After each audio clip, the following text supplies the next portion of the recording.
Assalamualaikum, selamat pagi semuanya. Waalaikumsalam. Pagi, Pak. Oke. Habis kelas Bapak ada kelas lagi atau gimana? Ada Pak, kelas Ada ya? Online juga apa offline? offline Pak. Offline. Berarti Bapak nggak bisa lama-lama ya. Kalian posisi di mana sekarang? Kampus atau gimana? Nah, kayaknya kebanyakan masih di rumah kalau nggak lagi dalam perjalanan gitu mungkin Pak. Karena Pak Surya ngasih taunya dadakan juga Pak. Oke. Oke. Kalau gitu Bapak langsung mulai aja ya untuk bersingkat waktu ya. Untuk absen nanti Bapak bantu deh ya. Nggak usah pusingin absen. Bapak share screen. Oke.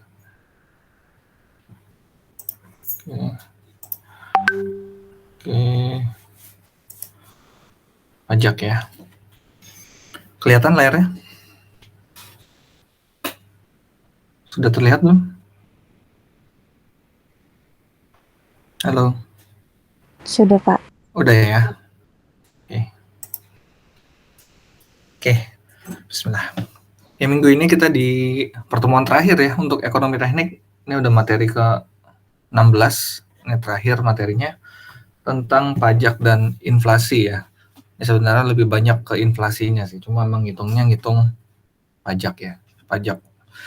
Oke. Cuma pajak kan sebenarnya materinya banyak ya. Dan itu lebih ke arah peraturan semua regulasi.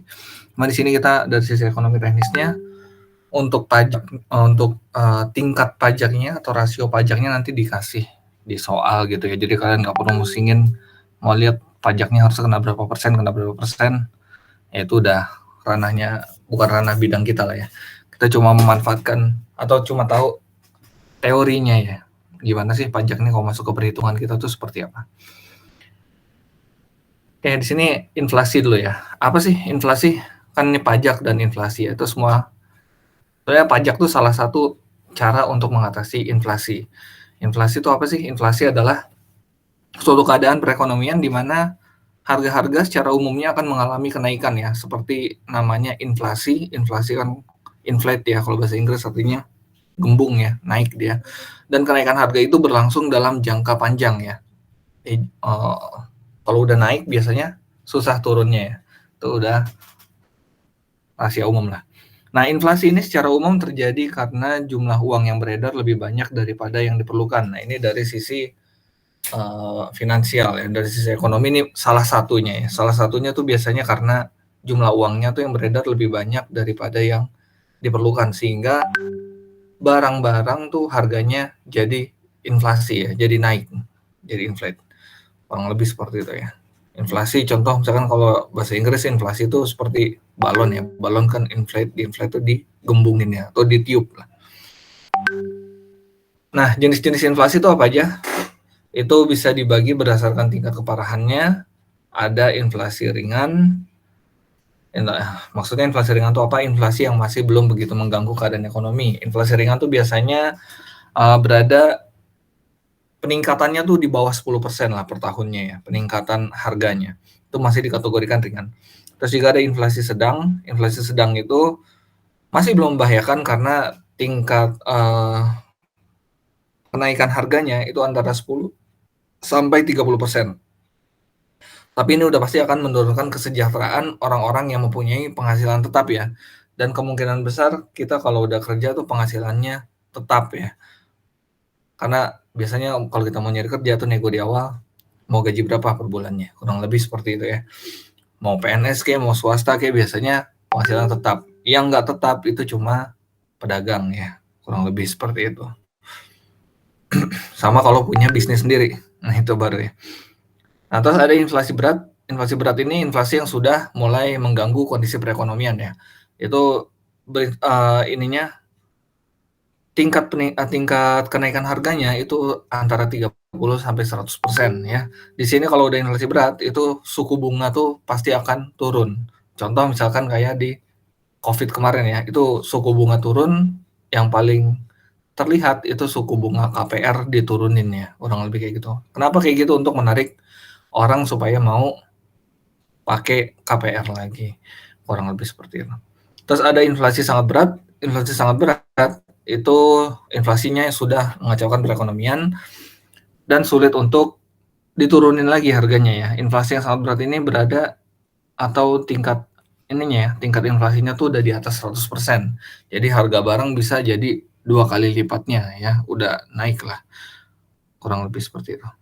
Nah, jenis-jenis inflasi juga bisa dibagi berdasarkan sumbernya. Kalau tadi berdasarkan tingkat keparahan, sekarang berdasarkan sumbernya. Inflasi itu ada 2 ya kalau berdasarkan sumbernya. Yang pertama inflasi yang bersumber dari luar negeri, yaitu inflasi yang terjadi karena ada kenaikan harga di luar negeri. Jadi ada inflasinya di luar negeri, tapi kita pakai barang dia, kita impor gitu ya. Jika kalau kita impor barang dari negara yang mengalami inflasi, udah pasti harga barangnya tuh akan di atas rata-rata ya, atau di atas standar orang-orang biasa jual jenis barang tersebut ya. Nah, itu akan mempengaruhi harga-harga dari pemain lokalnya juga ya.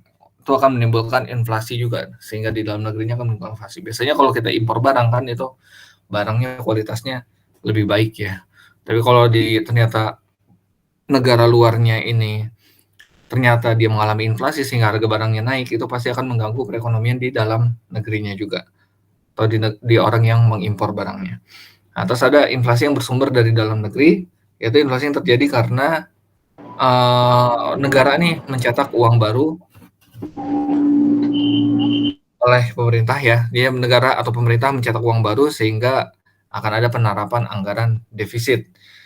Ya, ini kurang lebih kalau inflasinya dari dalam negeri itu akan lebih berasa ya dibandingkan inflasi yang dari luar negeri. Kenapa? Karena biasanya kalau dari dalam negerinya udah inflasi, itu contoh kayak tahun 98 itu akan kacau ya.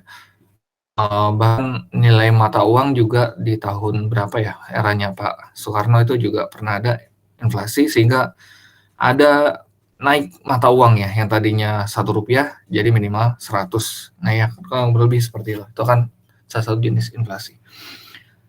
Nah, ini dapat juga disebabkan oleh kegagalan produksi, contoh misalnya kegagalan panen ya, itu bisa menyebabkan inflasi juga. Atau gagal ya memproduksi barang lah, kurang lebih seperti itu. Atau jenis-jenis inflasi bisa juga dibagi berdasarkan penyebabnya. Ya, inflasi karena kenaikan permintaan. Yang kenaikan permintaan terkadang tidak dapat dipenuhi oleh produsen, yang pada akhirnya menyebabkan harga-harga akan cenderung naik. Nah, ini masih sering kita rasakan ya, inflasi seperti ini ya. Kalau barangnya memang sangat diminati, terus stoknya tinggal dikit, atau misalkan nanti dia produksi lagi, itu harganya pasti akan naik ya, kurang lebih seperti itu. Contoh misalkan kayak PlayStation 5 kemarin ya, PlayStation 5 awalnya harganya cuma berapa, tiba-tiba jadi naik. Terus juga contohnya lagi graphic card tadinya harganya misalkan cuma 2 jutaan, gara-gara inflasinya karena kurangnya silikon, nah itu akan naik harganya jadi 20 juta, ya naik 10 kali lipat. Nah itu contoh inflasi karena permintaannya. Terus inflasi karena kenaikan biaya produksi mengakibatkan harga penawaran barang naik sehingga dapat menimbulkan inflasi. Nah itu contoh tadi ya, misalkan kayak Bapak bilang tadi graphic card, silikonnya kurang, nah itu sehingga harga silikonnya menjadi naik, harga bahan bakunya naik, sehingga akan berimbas kepada barang-barang yang menggunakan silikon ya. Contohnya misalkan graphic card atau semua barang-barang elektronik yang menggunakan silikon ya. Contoh HP juga jadi naik harganya, terus juga mobil otonom juga naik harganya, kurang lebih seperti itu. Nah, itu jenis-jenis inflasi berdasarkan penyebabnya. Nah, selanjutnya inflasi karena jumlah uang yang beredar bertambah. Nah, teori ini dikemukakan oleh kaum klasik yang mengatakan bahwa ada hubungan antara jumlah uang yang beredar dan harga-harga. Jika jumlah barang tetap, sedangkan uang yang beredar bertambah 2 kali lipat, maka harga akan naik 2 kali lipat ya. Nah, ini cuma teorinya aja ya. Selanjutnya, angka inflasi dan indeks harga. Jadi, angka inflasi merupakan suatu indikator ekonomi yang dapat kita gunakan dalam mengambil langkah dan membuat keputusan di bidang ekonomi. Kenaikan angka inflasi disebut juga laju inflasi. Laju inflasi apa sih? Laju inflasi merupakan tingkat persentase kenaikan harga dari beberapa indeks harga dari suatu periode ke periode berikutnya, kurang lebih seperti itu. Nah, indeks harga adalah perbandingan antara harga rata-rata pada tahun yang dihitung dan harga rata-rata pada tahun dasar. Ya, jadi kalau indeks kan perbandingan ya. Perbandingan antara harga rata-rata pada tahun yang mau kita hitung dibandingkan harga pada rata-rata pada tahun dasar. Tahun dasarnya itu apa? Tahun dasar yang digunakan adalah tahun yang dibuat sebagai patokan penghitungan, misalkan tahun pembelian, kurang lebih seperti itu ya. Oke, rumusnya indeks harga tahun pada tahun ke-N ya. Jadi indeks harga itu rumusnya adalah kalau kita mau menghitung indeks harga pada tahun ke-N, misalkan pada tahun kedua, ketiga, keempat, dan seterusnya, itu adalah jumlah rata-rata harga tahun N atau sigma price pada tahun N, jadi tahun yang dihitung. Jadi misalkan kalau kita menghitung indeks harga tahun ketiga, berarti jumlah rata-rata harga tahun ketiga dibagi dengan jumlah rata-rata harga tahun baru, kurang lebih seperti itu. Ini rumusnya. Terus ada macam-macam indeks harga, itu ada indeks harga produsen, dihitung berdasarkan fluktuasi harga hasil produksi, tujuannya antara lain untuk menilai kesejahteraan produsen dilihat dari nilai tukar hasil produksinya. Terus juga ada indeks harga perdagangan besar, maksudnya apa? Perhitungan indeks harga perdagangan besar didasarkan pada data harga perdagangan besar yang mencakup barang-barang perdagangan dalam jumlah besar. Nah, itu ada banyak ya, misalkan kalau yang dijual dalam partai besar itu ada pertanian, pertambangan, industri, terus juga alat kesehatan, macam-macam ya, banyak ya. Terus juga apa lagi? Ya, segala macam yang partai besar ya. Terus ada impor dan ekspor ya. Itu biasanya dalam partai besar. Kain juga masuk ya di situ ya. Kalau misalkan si pedagang yang mau jual lagi reseller. Nah, terus juga indeks harga konsumen itu menggunakan data harga konsumen, yaitu harga barang-barang yang diperdagangkan dalam eceran untuk dikonsumsi sendiri, bukan untuk dijual ya. Jadi kalau indeks harga konsumen yang paling sering kita rasakan ya, dan ini juga menjadi dasar yang digunakan oleh Badan Pusat Statistik untuk menghitung inflasi di Indonesia ya. Nah kan karena orang paling berasa gitu ya, misalkan tadinya ayam satu ekornya 25.000, sekarang jadinya satu ekor 40.000, berarti dia ada inflasi 15.000, kurang lebih seperti itu. Nah, itu adalah indeks harga yang digunakan oleh Badan Pusat Statistik sebagai indikator inflasi di negara kita ya. Terus apa sih dampaknya inflasi terhadap kegiatan ekonomi di masyarakat? Itu udah pasti akan sangat berdampak ya. Yang pertama, dampak inflasinya terhadap pendapatan. Jadi inflasi ini dapat mendorong pengusaha untuk memperluas produksinya sehingga tumbuh kesempatan kerja baru dan bertambahnya pendapatan seseorang ya. Jadi kalau inflasi maksudnya di sini itu bisa mendorong pengusaha untuk menambah lagi ya produksinya sehingga akan tumbuhnya kesempatan kerja baru dan bertambahnya pendapatan seseorang. Namun bagi mereka yang berpenghasilan tetap, inflasi akan merugikan karena penghasilan mereka tetap akan semakin sedikit dibandingkan dengan harga barang dan jasa.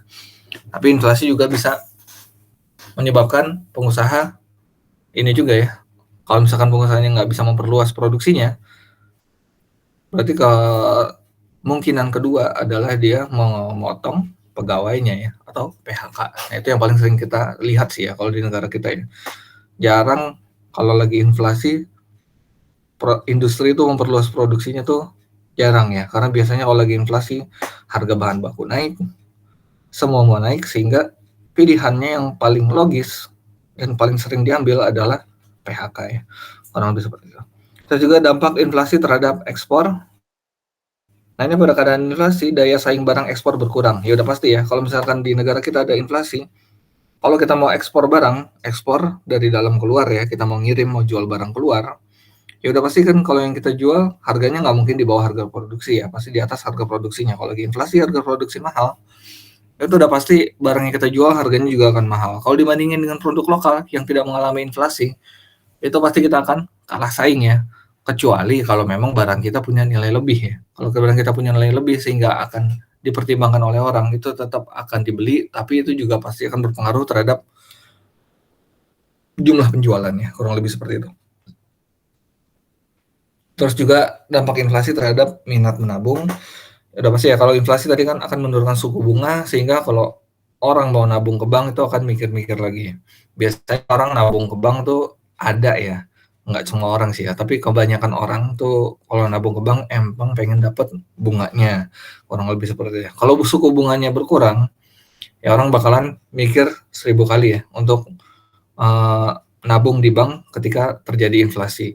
Terus juga kalau misalkan di bank, kalau lagi inflasi, kalau kita tabung, uangnya kan nggak bisa kita gunakan ya, tapi harga barang-barang semuanya makin mahal. Kehidupan semakin sulit, sehingga orang jadi mikir lagi lah kalau buat nabung lagi inflasi. Saya juga dampak inflasi terhadap kalkulasi harga pokok. Ya, dampak inflasi menyebabkan perhitungan untuk mendapatkan harga pokok dapat terlalu kecil atau bahkan terlalu besar ya. Kurang lebih seperti itu. Harga pokok apa sih? Harga pokok ya berarti harga untuk menjual barang ini ya harga plok-plok ya. Modalnya segini. Kita tadinya ketoprak harganya 10.000 misalkan ya. Itu kalau misalkan inflasi itu bisa harganya bisa naik 15.000 atau tetap 10.000 tapi porsinya jadi kecil ya, jadi minul ya. Kurang lebih seperti itu. Nah, ini dampak inflasi terhadap kalkulasi harga pokok. Nah, terus gimana cara mengatasinya inflasi nih? Inflasi itu pertama kita pakai kebijakan moneter. Kebijakan moneter apa sih? Kebijakan yang diambil untuk mengurangi jumlah uang yang beredar dalam masyarakat ya. Kebijakan penetapan persediaan kas jadi dibatasin berapa uang yang boleh beredar, kurang lebih seperti itu, sehingga mengurangi uang yang beredar dengan jalan menetapkan persediaan uang kas pada bank. Jadi di banknya ini ini ya, di manage ya, berapa nih cuma boleh ada, kurang lebih seperti itu. Terus ada kebijakan diskonto atau mengurangi uang yang beredar dengan meningkatkan nilai suku bunga ya. Suku bunganya dinaikin tapi jumlah uangnya dikecilin ya. Terus ada kebijakan operasi pasar terbuka, yaitu mengurangi jumlah uang yang beredar dengan cara menjual surat-surat berharga. Oke, ini contoh misalkan ya tanah negara misalkan ya diberikan kepada rakyat-rakyat dengan harga yang lebih kecil ya, kurang lebih seperti ini. Terus juga ada kebijakan fiskal, itu langkah untuk mempengaruhi penerimaan dan pengeluaran pemerintah. Nah, ini kalau kebijakan fiskal itu biasanya membebani rakyat ya. Nah, kalau yang pertama itu menghemat pengeluaran pemerintah, itu nggak mungkin ya. Terus yang kedua adalah menaikkan tarif pajak. Nah, ini adalah cara yang sering diambil ya. Cuma ini akan mencekik masyarakat biasanya. Terus cara yang lain atau kebijakan lain di luar kebijakan moneter dan kebijakan fiskal, itu kita ada cara lain ya. Itu yang pertama meningkatkan produksi dan menambah jumlah barang di pasar. Ya, cuma kalau kayak gini mau meningkatkan produksi ini pasti harus ada bantuan dari pemerintah. Yang kedua menetapkan harga maksimum untuk beberapa jenis barang ya. Jadi boleh dinaikin tapi dibatasin ya. Harga maksimumnya cuma boleh sekian. Nah, ini biasanya ada kebijakan-kebijakan yang misalkan waktu harga sembako naik ya, itu biasanya ada bantuan dari masyarakat dari pemerintah, bentuknya beras bulog segala macam gitu-gitu ya. Itu untuk meningkatkan jumlah barang di pasar, kurang lebih seperti itu. Nah, selanjutnya pajak ya. Tadi kan yang paling gampang itu adalah menaikkan pajak ya. Nah, cuma di sini pajak itu sebenarnya apa sih? Itu pajak ya. Semua kita pasti sering bayar pajak. Pajak apa sih pajak? Apa pajak? Pajak ya seperti pungutan dari pemerintah untuk bangun negara, untuk dibalikin ke kita lagi, kurang lebih seperti itulah. Nah, di sini kalau kita mau ngitung pajak, istilah-istilah yang perlu diketahui itu adalah pertama, kita harus tahu gross income-nya atau GI atau pendapatan kotor, yaitu pendapatan penjualan dan bunganya. Terus kita harus tahu expenditure-nya atau pengeluarannya, yaitu ongkos yang harus kita keluarkan. Terus kita juga harus tahu taxable income, taxable ya, bukan taxable ya. Taxable income itu pendapatan kena pajak. Nah, ini pendapatan kena pajak inilah yang ilmu pajaknya ya sebenarnya ya. Itu banyak regulasi-regulasinya yang bermacam-macam lah di negara kita ya. Dan biasanya tumpang tindih regulasinya. Terus juga ada depresiasi, kita depresiasinya yaitu harus penyusutan yang harus ditanggung secara umum. Ini udah dibahas di minggu-minggu sebelumnya ya, depresiasi. Nah, selanjutnya untuk hitung pajak kita juga harus tahu capital gain. Apa sih capital gain? Capital gain itu adalah harga jual asetnya di luar depresiasi ya. Biasanya kan kita tahu nih harga bukunya gara-gara depresiasi, misalkan di tahun kelima itu kan 26 juta misalkan ya, dari harga awalnya 40 juta. Ternyata pas kita jual lakunya 30 juta. Nah, itu berarti ada capital gain-nya 4 juta rupiah. Karena jualnya 26, harusnya di tahun itu lakunya 26 kalau kita hitung depresiasinya, tapi laku 30 juta. Berarti ada capital gain 4 juta rupiah. Nah, terus juga ada capital loss. Kalau capital loss ya kebalikannya tadi ya. Harusnya kejualnya harga bukunya 26, ternyata lakunya cuma 20 juta. Berarti ada capital loss-nya 6 juta kurang lebih gitu. Itu gampangnya seperti itu ya. Cuma rumusnya kayak gini ya. Capital gain apa nih? Harga jual aset dikurangi harga beli ya, atau sisa kurang price ya. Nah, kalau capital loss itu harga buku dikurangin harga apa? Sales price. Ya, SP sales price, PP purchasing price ya, kurang lebih gitulah.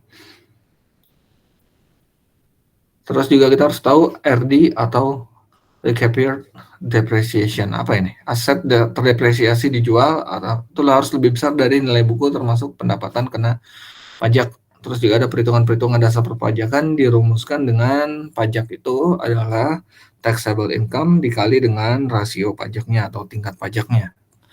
Ya, jadi misalkan dari rasionya itu 5%, terus yang boleh dikenakan pajak, pendapatan terkena pajaknya 10 juta, ya berarti dia harus bayar 5% dari 10 juta, kurang lebih kayak gitu ya.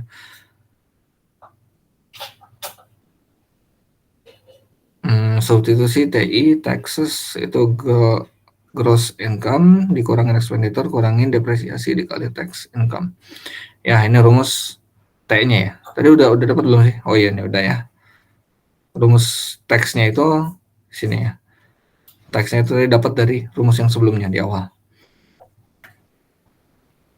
Ada pendapatan kapital pada pajak dirumuskan dengan PC, price capital ya. Itu besarnya pajak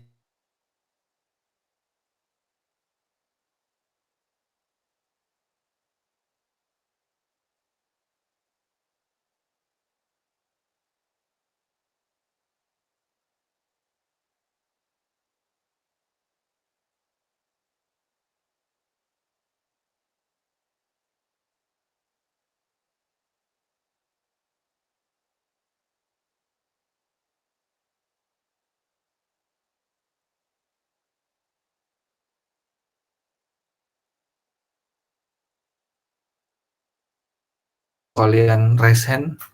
Kalau Google Meet nggak kelihatan nih. Ada suaranya sih, cuma takut Bapak nggak sadar ya. Langsung open mic aja ya kalau ada yang mau nanya. Oke, contoh soal yang pertama. Di sini pada tahun 94 ada sebuah perusahaan memiliki pendapatan kotor sebesar 5,5 miliar.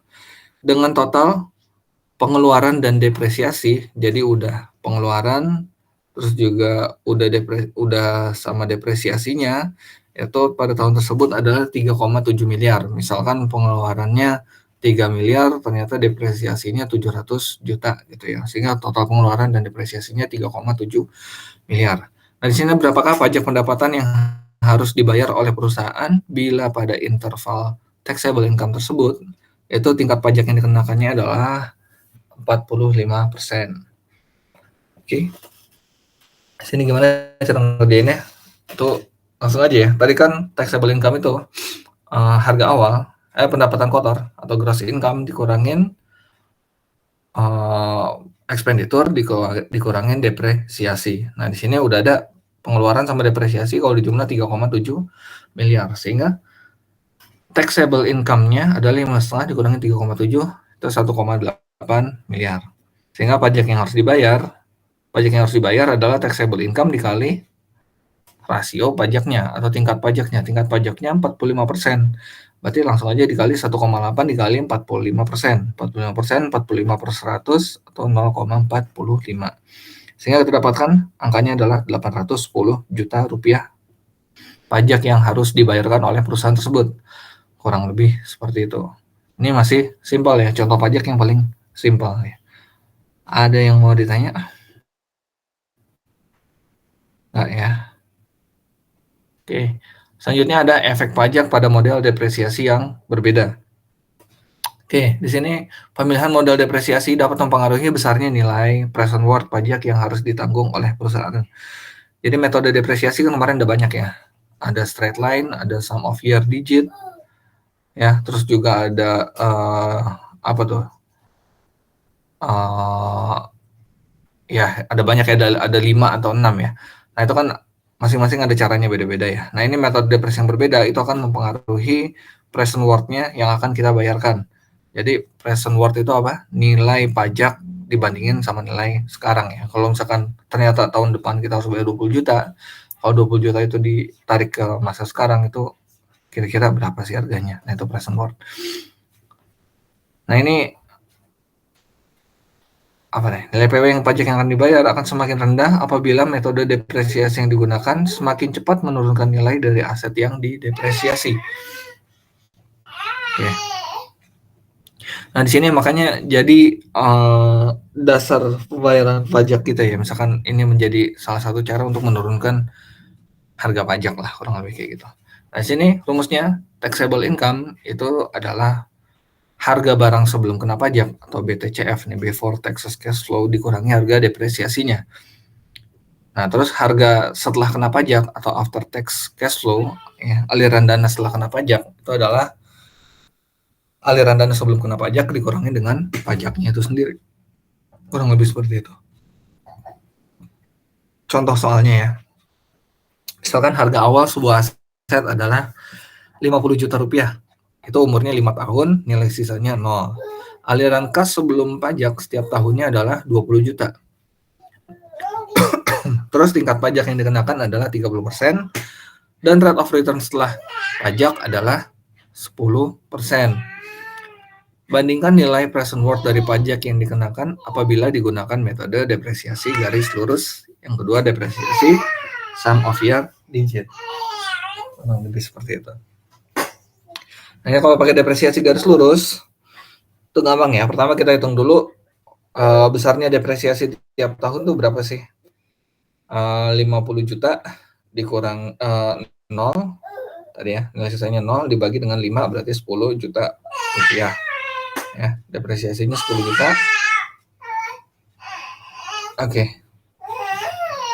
Nah sehingga taxable income-nya adalah after tax flow dikurangi depresiasi, berarti 20 juta dikurang 10 juta berarti taxable income-nya adalah 10 juta rupiah. Nah dengan tingkat pajak 30% per tahun maka besar pajak per tahunnya adalah 0,3 dikali 10 juta berarti 3 juta rupiah. Nah kalau kita tarik ke masa sekarang, ke present worth-nya, kan kita tahu anualnya ya. Kita tahu anualnya 3 juta ya, 3 juta pajaknya kan tiap tahun kita harus bayar 3 juta nih. Depresiasinya kan 10 juta. Tiap pajak kita bayarnya 3 juta. Oke.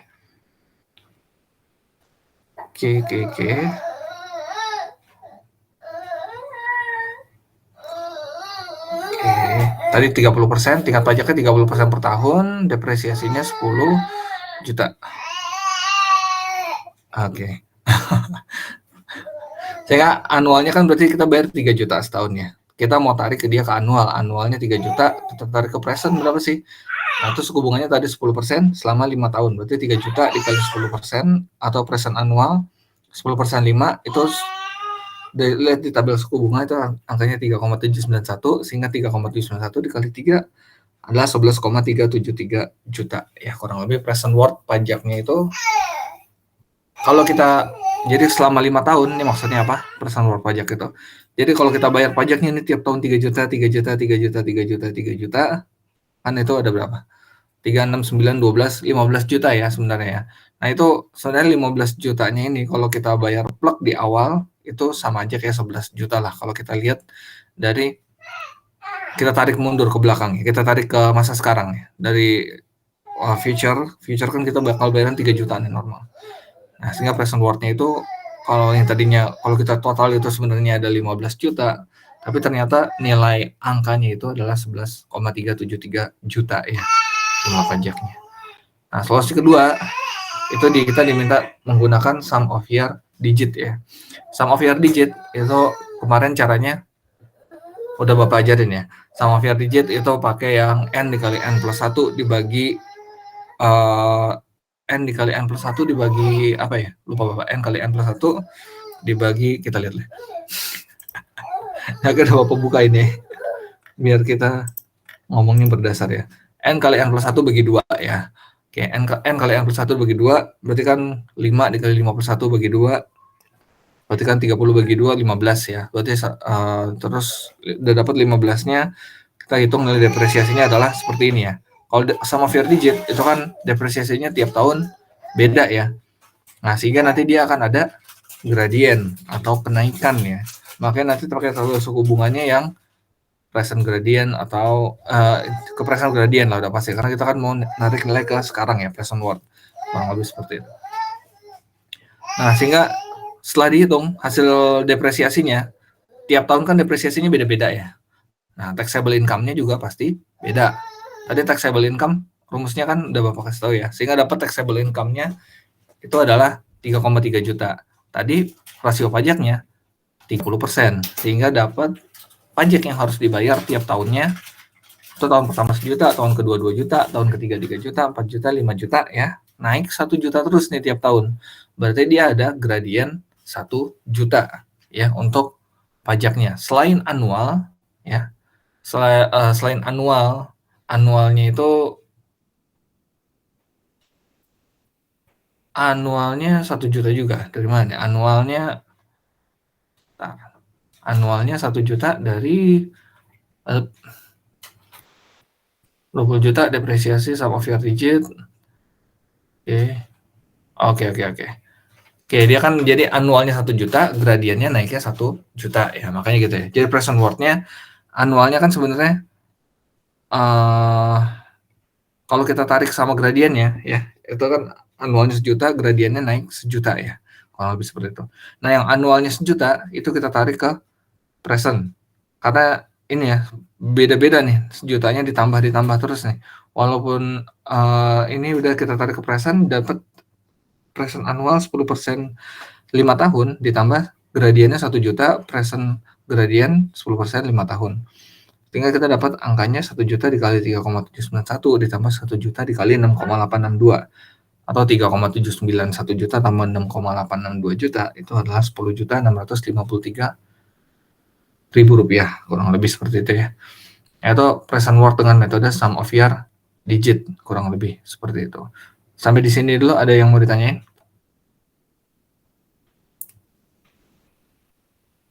Bapak masih bingung yang itu kenapa ada 1 juta gitu loh Pak. Yang ini, present gradient. Iya Pak, gradiennya kenapa bisa 1 juta gitu? Nah ini present gradiennya kan berarti gradien kan peningkatan ya, atau perbedaan ya. Perbedaannya kan antara tahun pertama sama tahun kedua itu kan 1 juta ya. Tahun ketiga sama tahun kedua gradiennya 1 juta. Ini kalau kalian lihat nih, dia kenaikannya tiap tahun 1 juta ya, habis dihitung ya. Habis dihitung taxable income dikali 30%. Ini tiap tahun naiknya 1 juta nih. Nah, makanya harus ada present gradient. Tapi kalau dianualin, dia kan nggak tiap tahun 1 juta kan. Anualnya kan naik tiap tahun 1 juta. Nah, di sini kita ambil anualnya kan naiknya 1 juta tiap tahun ya. Kurang lebih bedanya 1 juta semua nih tiap tahun. Makanya anualnya yang diambilnya 1 juta, present anualnya 10% 5 tahun. Nah, di sini misalkan contoh ya, biar nggak bingung. Misalkan di sini 2 juta, 4 juta, 6 juta, 8 juta, 10 juta, berarti anualnya itu kan naiknya 2 juta ya. Naiknya 2 juta, terus juga gradiennya bedanya 2 juta. Makanya di sini nanti di sini anualnya 2 juta, present annual 10%, gradiennya juga 2 juta. Contohnya misalkan seperti itu ya. Udah paham atau makin bingung? Oh iya Pak, paham Pak. Paham ya. Nah, itu contohnya. Kalau misalkan nih 3, 6, 9, 12, 15, berarti anualnya 3 juta, gradiennya juga 3 juta. Kurang lebih gitu ya. Oke, selanjutnya contoh soal yang ketiga ya. Di sini ada sebuah peralatan penunjang produksi, itu direncanakan akan dibeli pada tahun ini oleh sebuah perusahaan. Harga awal barangnya atau alatnya itu adalah 50 juta dengan masa pakai 5 tahun, sisanya 0. Selama 5 tahun, pendapatan yang diharapkan adalah 28 juta dikurangin 1 juta kali tahun itunya ya. Misalkan kalau tahun 0 berarti 28 juta kurang 1 juta kali 0 berarti gitu ya. Nah, terus di mana N adalah tahun terjadinya aliran kas. Sedangkan pengeluaran tahunan diperkirakan 9,5 juta ditambah 0,5 juta kali tahun terjadinya aliran kas. Kurang lebih seperti itu. Apabila tingkat pajak efektif adalah 30% dan metode depresiasi yang digunakan adalah straight line, kita diminta untuk bikin tabelnya lah ya, atau tabulasikan aliran kasnya setelah kena pajak atau after tax cash flow dari alat tersebut kurang lebih seperti itu. Nah, hitung pula present worth-nya dari aliran kas tersebut bila minimum attractive rate of return-nya itu adalah 8%. Nah, di sini solusinya langsung ya, biar cepat ya. Ini kalau mau dibedah enaknya di kelas ini ya sebenarnya. Oke, cuman Bapak nggak bisa ke kampus hari ini, mohon maaf. Jadi sini dulu ya. Nah, kalau ada yang nggak ngerti boleh tanya. Oke, di sini kan pertama kita harus hitung dulu pendapatannya ya. Dari sini kan ada nih, harga awal 50 juta. Masa pakai 5 tahun, sisanya 0. Berarti kan tahun pertama itu kan keluar modal 50 juta. Ini dalam juta semua ya, 50 juta. Nah, before tax cash flow, berarti dia nggak ada minus 50 juta. Nggak ada ini ya, before tax cash flow-nya 50 juta. Terus juga di sini untuk pendapatannya, itu 28 juta dikurangin 1 juta dikali N. Nah, kan kalau punya alat, itu kan pasti awal-awal kan nggak ada ya, nggak ada pendapatan ya. Pada tahun 0 bukannya dia dapat 28 juta, bukan, karena alatnya belum ada nih, alatnya baru beli. Yang dia baru bisa beroperasi di sini. Berarti 28 juta dikurangin 1 kali N tadi ya, kalau nggak salah ya. 1 juta kali N. Oke. Berarti di sini 27 juta, 26, 25, 24, 23 ya. Ini dari soal ya.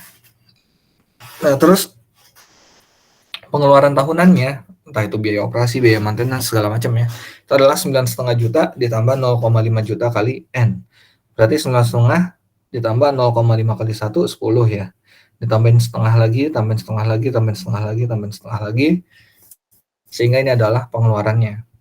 Nah, before tax cash flow, itu tadi kan adalah pendapatan dikurangin pengeluarannya. Jadi before tax cash flow. Jadi cash flow sebelum kena pajak. Berarti cuma pendapatan kurang pengeluaran. Pendapatannya 27, pengeluarannya 10 juta. Berarti before tax cash flow-nya 17. Coba kolom 1 kurang kolom 2 gitu doang ya. Nah, sehingga dapat angka-angkanya ini ya. Dari 17, 15,5 sampai 11 juta. Nah, terus depresiasinya ya, di sini kan depresiasinya adalah apa? Straight line ya. Mana tadi straight line nih? Depresiasinya digunakan adalah straight line. Depresiasi straight line masih ingat? Masih ya, harusnya masih ingat ya. Depresiasi straight line yang paling gampang, harga awal dikurangin harga sisa dibagi dengan jumlah tahunnya. Oke. Harga awalnya berapa? Harga awalnya 50. Harga sisanya 0 ya.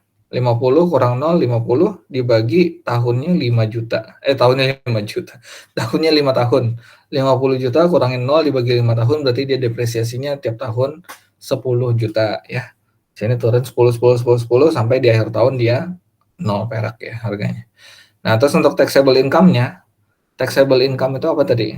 Taxable income adalah gross income dikurangin depresiasi dikurangin expenditure ya. Berarti 27 kurang 10 kurang 10 ya.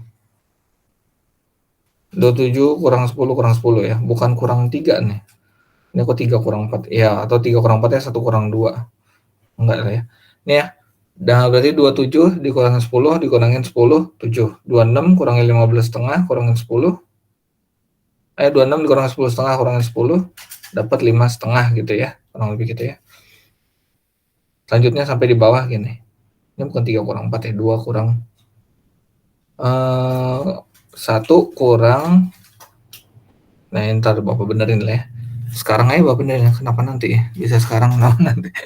Oke, berarti ini taxable income-nya itu adalah 1 dikurangin 2 dikurangin 3 ya. 1 dikurangin 2 kurang 4 ya. 1 kurang 2 kurang 4. Oke. 23 kurang 12 kurang 10, 23 kurang 22, 1 ya. Benar ya, udah ya.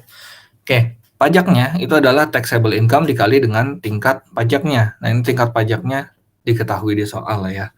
Cuma nanti kalau kalian udah kerja harus lihat pajaknya di mana. Tapi harusnya bukan kalian sih ngerjain ya, cuma kalian seenggaknya tahu lah kurang lebih kayak gitu. Nah, ini taxable income dikali tingkat pajaknya 30%, itu taxable income 7 dikali 30%, 2,1. Lanjutnya sampai sini 1 kali 30%, 0,3. Oke. Nah, terus after tax cash flow-nya adalah before tax cash flow dikurangin pajaknya ya.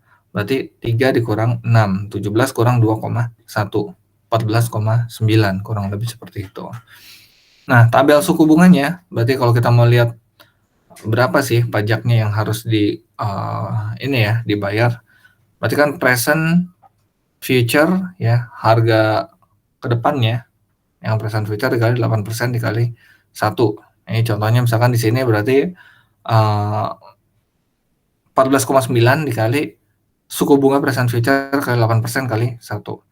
Nah, terus di sini 13,95 dikali present future 8%, 2, kurang lebih gitu ya. Bla bla bla gitu ya. Nah, itu untuk tabel suku bunganya. Sehingga kita dapat present worth-nya setelah pajak seperti ini ya. 13,79 bla bla bla, dapat harga pajaknya nanti di jumlah berapa. Nah, terus nanti 50 juta dikurangin segitu ya. Nah, itu adalah present worth-nya setelah ya kurang lebih present worth barangnya ya. Present worth barangnya pendapatan kurang pengeluaran ya. Oke. Ya, present worth aliran kasnya. Present worth dari aliran kasnya setelah dihitung dengan tingkat suku bunga ya. Oke. Ada yang mau ditanya?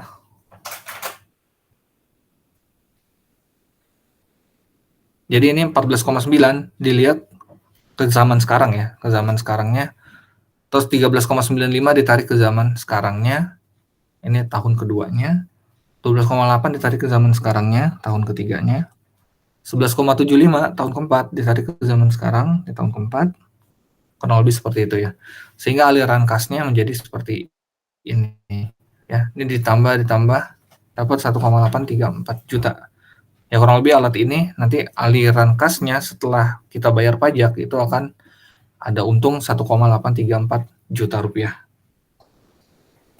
Ada yang mau ditanyakan? Bapak mau tanya, itu Ya, sekarang.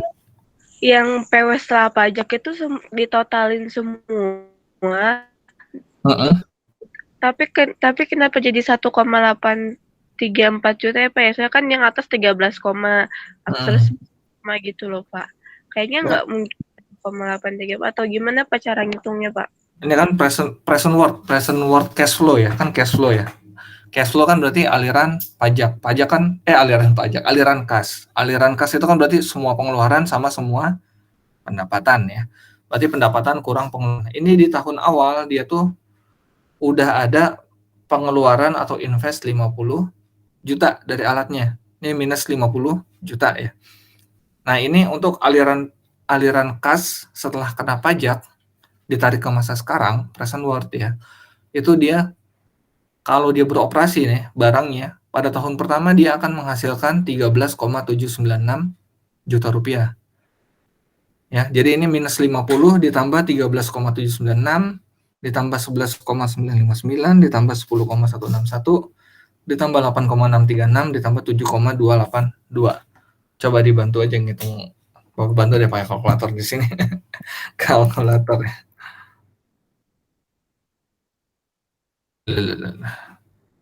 Sini nggak bisa double ya. Kalau lagi ini nggak bisa double ya. Bisa kan? Bentar ya. ya kan, minus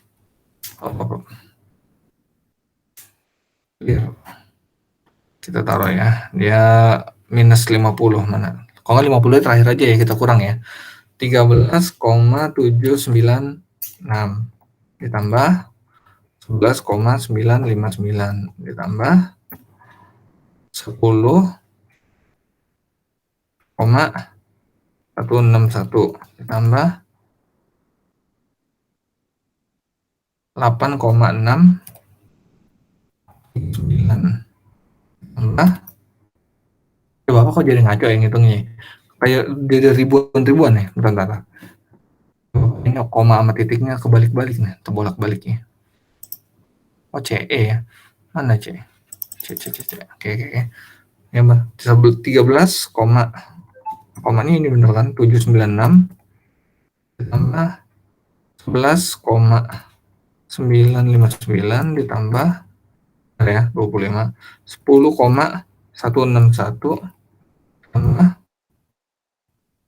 6,636 ditambah 7,282. Oke. 51,834. Nah, itu aliran kasnya kalau ditarik ke sekarang ya, present future ya. Ini kan uangnya kan baru masuk di tahun-tahun berikutnya kan ya, di tahun ke-1, ke-2, ke-3, ke-4, ke-5, sedangkan kita mau belinya di tahun ke-0 ya. Jadi sebelum kita beli, kita mau lihat dulu nih, kalau barangnya ini beroperasi, kira-kira kan dia bisa menghasilkan sekian. Tadi 27 juta. Nah, itu dia bahkan ada pengeluaran 10 juta. Terus nanti dia bakalan kena pajak 30%. Nah, ini setelah ditarik ke zaman sekarang, udah diperhitungkan ini semua, itu dapat dia cash flow-nya itu adalah 51,834 juta. Sedangkan dia modalnya adalah 50 juta. Sehingga dia akan mendapatkan keuntungan 1,834 juta. Cukup menjawab? Iya Pak, cukup Pak. Makasih Pak. Cukup ya, sip. Kita lanjut. Nah, ini kita masuk ke capital gain ya. Itu pajak tadi ya. Pajak sih emang kelihatannya ribet ya Pak, tapi simple sih dia sebenarnya ya. Cuma asal kalian jeli aja plus minusnya ya. Nah, terus selanjutnya efek pendapatan kapital dan pajak. Pada saat inflasi, harga jual suatu aset biasanya akan naik ya. Namun nilai buku dari aset tersebut tidak bisa disesuaikan dengan terjadinya inflasi, sehingga menghasilkan pendapatan kapital. Ini sepertinya agak ini ya kurang lebih gitu ya. Kalau dari sisi produsen sih bakalan untung ya. Kalau lagi inflasi dia bakalan meningkat. Cuma masalahnya ada yang mau beli apa enggak kan gitu dong. Nah, lanjut. Nah, untuk capital gain rumusnya adalah capital gain pada tahun tersebut atau CGT itu adalah apa tuh SP, harga jual, sales price ya. Sales price pada tahun tersebut dikurangi book value atau nilai bukunya pada tahun tersebut. Ya, rumusnya sih gitu doang ya. Jadi harga jual dikurangi nilai buku, kurang lebih kayak gitu. Sehingga besarnya pajak dari pendapatan kapital itu adalah tingkat pajak yang dikenakan pada pendapatan kapital dikalikan dengan capital gain pada waktu tersebut ya. Simpel ya rumusnya. Nah, ini contohnya, contoh 9:30 aja ya. Oke, sini contoh soal yang keempat. Sebuah traktor ini memiliki harga 60 juta rupiah dengan umur 7 tahun. Terus dia ada nilai sisanya 4 juta rupiah. Dengan menggunakan metode depresiasi garis lurus, maka nilai buku traktor tersebut pada akhir tahun ketiga adalah 36 juta. Harusnya 36 juta. Oke, jadi kalau dia jual pada umur ke-7, dia itu nilai sisanya 4 juta. Tapi kalau pada tahun ketiga, nilainya 36 juta. Nah, misalkan traktor tadi dijual seharga 40 juta pada akhir tahun ketiga. Dan pendapatan kapital dikenakan pajak dengan tingkat 28%. Berapakah pajak dari pendapatan kapital tersebut? Udah kebayang ya, harus ngerjainnya gimana ya. Nah, terus bila traktor tadi tetap dipakai dan baru dijual di akhir tahun ke-7, dengan harga 10 juta, lakunya 10 juta nih tahun ke-7. Berapakah pajak pendapatan kapital yang akan dikenakan? Nah, seperti itu. Nah, ini simpel ya. Jadi pendapatan kapital yang diperoleh pada tahun ketiga, tadi kan tahun ketiga kejual 40 juta. Nilai bukunya 36 juta. Berarti dia ada pendapatan kapitalnya 40 juta kurang 36 juta, dia untung 4 juta. 4 jutanya ini masuk capital gain. Nah, maka besarnya pajak pendapatan kapital pada tahun ketiga, tadi kan pendapatan kapitalnya 4 juta. Nah, terus dia tingkat pajak pendapatan kapital tadi 28%. Maka 28% dikali dengan 4 juta. Sehingga kita dapat 1,12 juta. Inilah jumlah pajak yang harus dibayarkan untuk pendapatan kapital dia pada akhir tahun ketiga. Oke.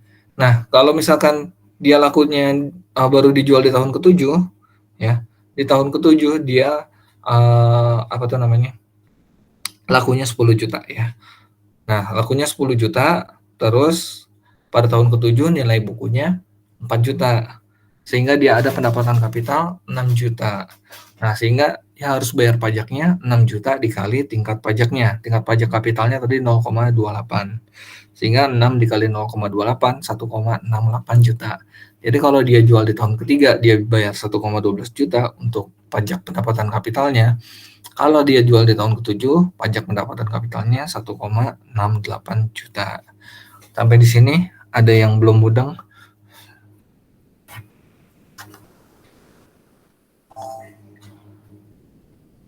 Ya udah dikit lagi kelar materi kita kok, tenang ya. Yang belum berangkat bisa segera berangkat dari sini. Oke, ini contoh terakhir nih ya. Contoh soal ke-5. Contoh terakhir di materi kita, pajak dan inflasi.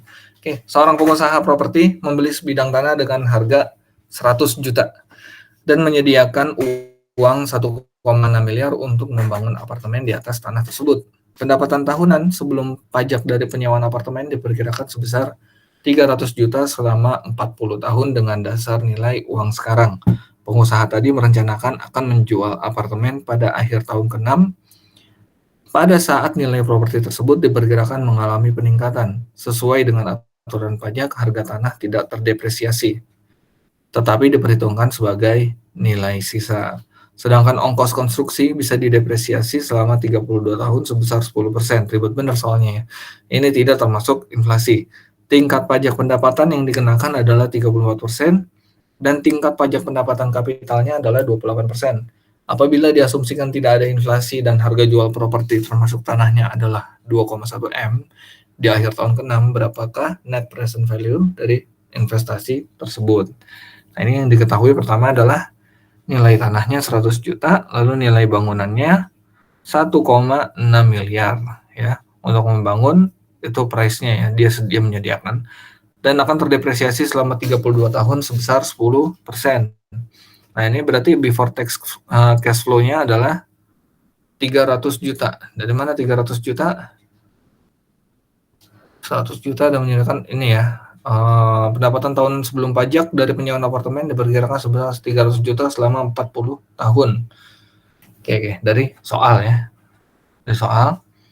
Terus tingkat pajaknya 30%. Mana 30%? 34% ini adalah tingkat pajak pendapatan. Terus TC ini adalah tingkat pajak kapital ya. Jadi ini tingkat pajaknya 34%, kalau pendapatan kapitalnya dipajakin 28%. Harga jual tahun ke-6 adalah 2,1 miliar. Nah, kita minta hitung NPV-nya. Nah, kita cari dulu depresiasinya. Depresiasinya tadi garis lurus ya. Depresiasi garis lurus gampang ya. Cuma tinggal harga beli dikurangin harga sisa dibagi dengan jumlah tahunnya. Ini dia 32 tahun. Harga belinya berapa? 2,1 miliar. Harga belinya mana dia? 100 juta. 1,6 miliar. 1,6 miliar langsung dari 2,1 dikurang harga bangunannya 1,6 M. Ini kan uang untuk membangun apartemen di atas tanah tersebut. Ini depresiasi dari apa nih? Depresiasi dari 32 tahun. Ongkos konstruksi bisa didepresiasi selama 32 tahun. 1,6 miliar, 32 tahun. Upsi. Langsung aja ya, 1,6 miliar dibagi 32 tahun 50 juta. Apa iki? 1,6 dibagi 32, ya benar ya. 50 juta ya, 1,6 miliar. Menyediakan uang 1,6 miliar untuk membangun apartemen di atas tanah tersebut. Terus dia ada 32 tahun, depresiasinya 32 tahun. Harganya di 1,6 miliar, sisanya nggak ada ya, sisanya 0 ya. 1,6 dikurangin 0 ya. 1,6 dikurangin 0 dibagi 32, dapat 50 juta. Book value-nya pada tahun ke-6, berarti kan tinggal dihitung aja ya. P totalnya 1,7 nih, mana ini? 1,6 lah ya. Ini 1,6 miliar. 1,7 dari mana? 1,6 ya. 1,6 miliar tambah 100 juta. Oke. Beli sebidang tanah 100 juta ya. 1,7 dikurangin 6 dikali 50 juta. Kayaknya kenapa 1,6 harga bangunnya? Cukup ini ya. Coba, ini benar nggak 1,6? Mana kalkulator Bapak tadi? Kita keluarkan kalkulatornya. Sini mana tadi? Cek. Mana bisa dinolin nih? CE. Oke. Tadi berapa? 1,7 dikurang 300 yang 1,4 ya. 1,6. Depresiasinya kenapa nggak ngitung si ininya ya? 1,7 bagi 32 berapa? 1,7 bagi 32, 53 juta ya, 53,12. Oke. Ini Bapak masih rancu di ini ya, depresiasinya. Depresiasinya memang selalu untuk membangun apartemen di atas tanah tersebut. Oke. Ini yang masih bingung kenapa dia 1,7 ya. Ini harusnya 1,6 nih. 1,6 dikurangin 6 kali 50, berarti 1,3 miliar nih harusnya. 300 juta coba ngurang sini ya.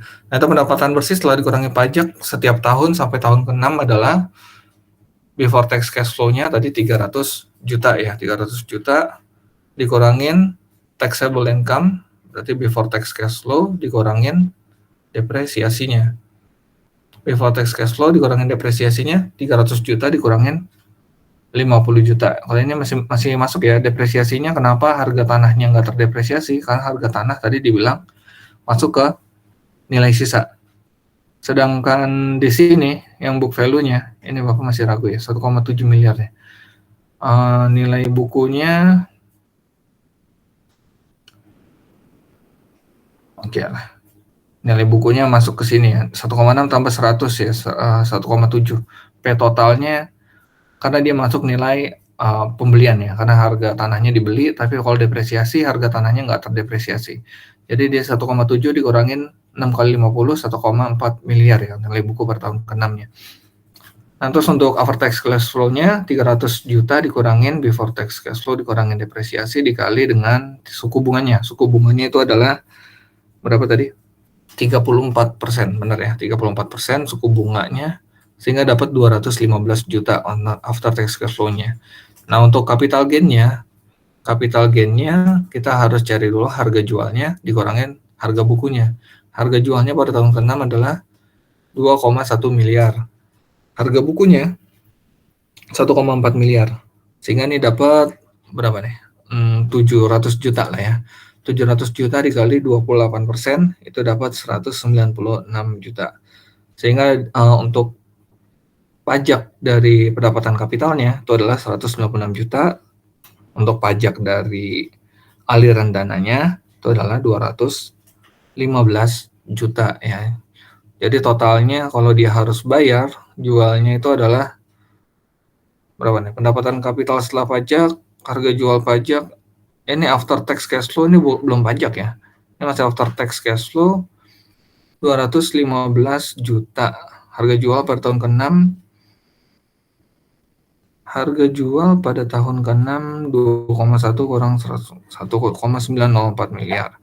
Sehingga net present value-nya adalah P total, itu harga barang totalnya, minus 1,7 M ditambah after tax cash flow-nya tadi 215 juta. After tax cash flow ditarik ke masa sekarang. Dia bayarnya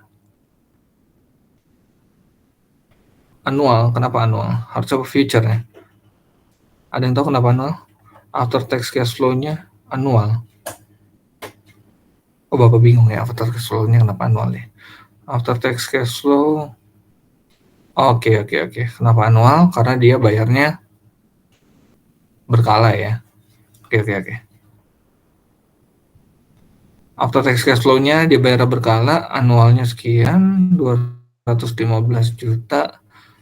Oke, tarik sini perhitungan annual 10% 6 tahun, pada tahun ke-6 ditambah. Nah, kalau after tax cash flow yang keduanya ini 1,904 M itu harga jualnya ya, karena dia nggak berulang bayarnya ya. Makanya dia pakainya langsung yang future. Nah, kenapa ini annual? Karena tadi ya, karena bayar pajak tiap tahun, kurang lebih seperti itu.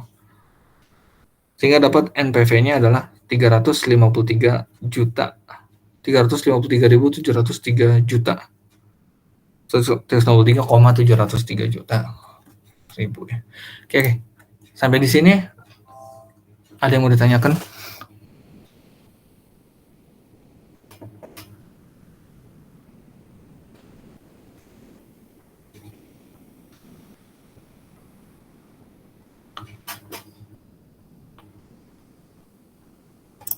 Oke. Kalau nggak ada yang nanya, Bapak benerin absen dulu ya, sambil nunggu kalian nanya ya. Oke. Akademia.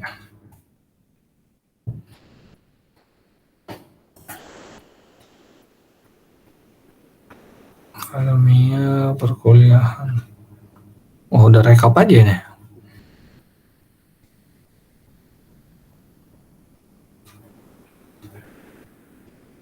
Oke. Ini 3B ya. 3B.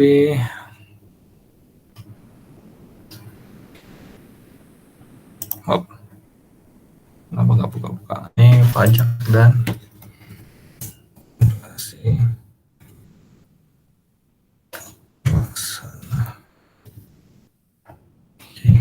Dinda ada?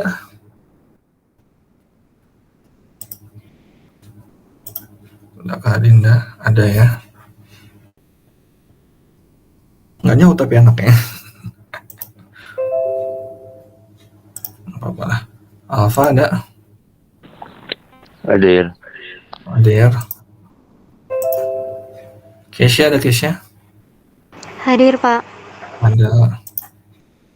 Ridho, Muhammad Ridho ada?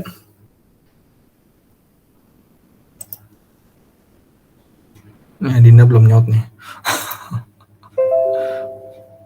Muhammad Ridho ada? Nggak ada ya? Bisa dicari nggak sih di sini? Ini Bapak stop share dulu ya. Kalian kasihin ngeliat nih. Ada ya, Ridho ya.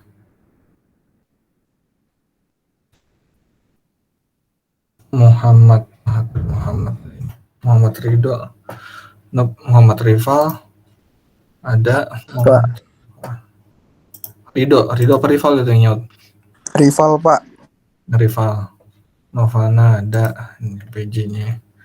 Rashid ada Rashid? Hadir, Pak. Hadir. Oke, sip. Reswandri ada. Oke. Seviana hadir.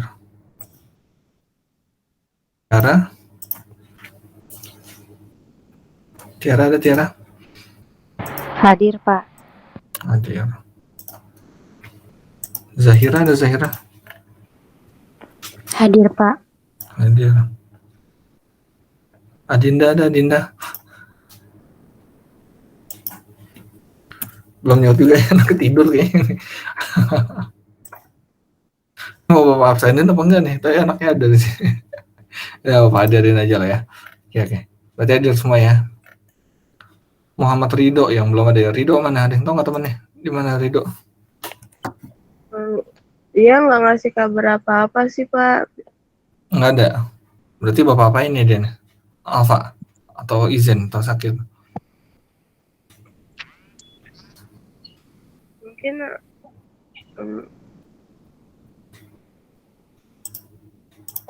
Atau Bapak hadirin aja? mungkin terserah Bapak sih, Pak. Salah Bapak. Oh, serah Bapak alfain soalnya nggak ada di sini nih. Tapi kalau ada kebijakan dari kalian, serahlah Bapak. Bapak alfain aja lah ya. Nggak ada yang berani jawab juga. Oke. Oke, kalau nggak ada yang mau ditanya, materinya Bapak upload di ini ya. Materinya, ini harus disimpan dulu ya. Kecuali siapa tadi? Ridho ya. Bentar, Bapak simpan dulu. Ya, dia harus semua. Kecuali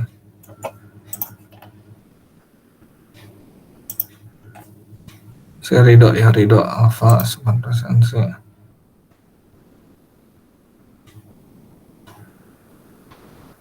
Materinya Bapak taruh di learning ya. Oke.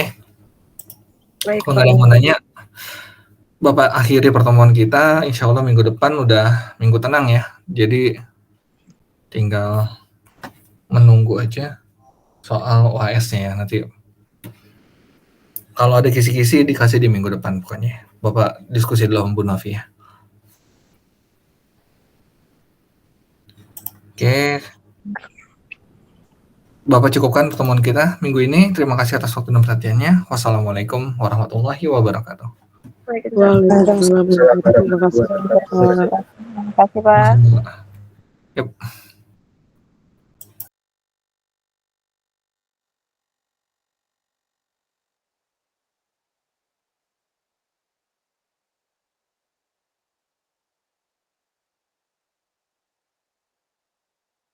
Kelas jadinya online apa offline dah?